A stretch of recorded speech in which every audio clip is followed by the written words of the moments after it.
And your viewers, and happy belated The United States of America is one of South Africa's strategic partners. However, the political relationship between the two countries often gets complicated as both countries have strong views on global matters. The decision by the opposition party DA to request the US and other EU countries to monitor elections in South Africa didn't sit well with other stakeholders, including government and the governing party.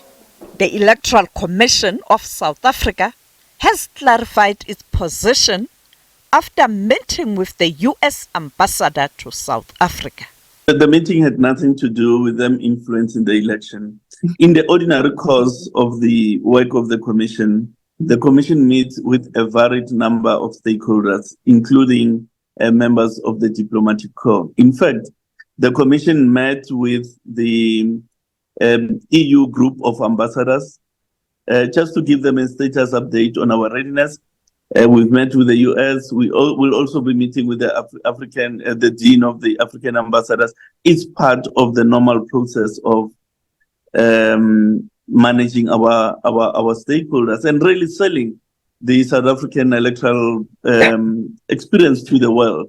So there's nothing really about America influencing, or any other country for that matter, influencing our elections. The US diplomat told the SABC that while the US supports democracy in South Africa, Washington will not interfere with the elections in South Africa. He says the US will continue to work with South Africa post-elections, irrespective of the outcome of the elections. The only people that have a right to say anything about South Africa's democracy are South Africa's people. The United States has an interest in seeing democracy succeed in South Africa, and that means whatever the people of South Africa choose in a free and fair election, which we fully expect this election to be, will be something that is for the South African people to say to their own country and to the world. And the rest of the world, including the United States of America, will support that. So I think that there is absolutely no equivocation whatsoever that the United States is invested in democracy in South Africa, and we will engage with the choice that the people of South Africa make.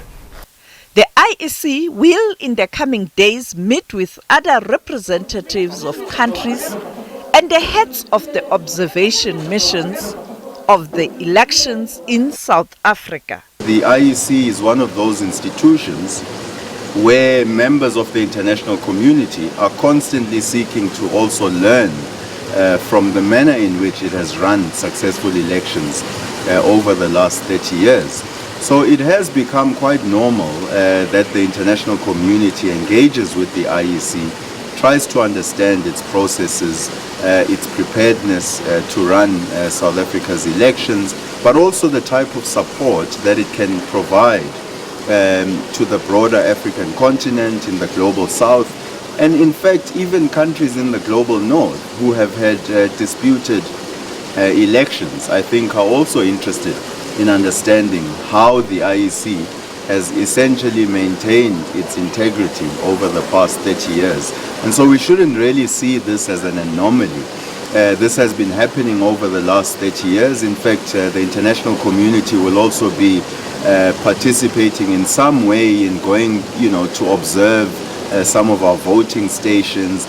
And this is something that South Africa has become quite renowned for. We're quite an open democracy, and we try to involve the international community also in our electoral processes.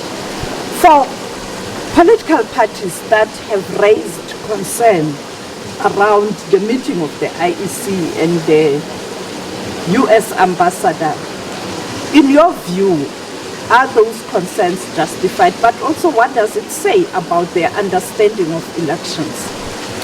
The only, I think, area where they might raise it is simply to ask the IEC why were they meeting, and I think those answers are quite easy to provide, and the IEC has provided those answers. But if you want to essentially call the integrity of the IEC to question, then I'm afraid that says more about the political parties raising those issues than it says about the IEC itself.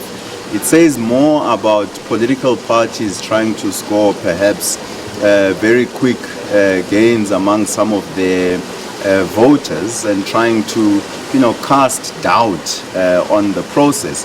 But as I said, I think the IEC is one of those institutions that have not been tarnished over the last 30 years. They might have their challenges from time to time, like any institution, but I don't think any political party will succeed in trying to cast doubt on the integrity of the IEC and whether once we vote on the 29th of May that the IEC has some kind of a nefarious agenda. I don't think that will really gain traction amongst the broader society. At times things may trend on social media, but, the picture on the ground might be quite different to that. Sophie Mukwena, SABC News, Johannesburg.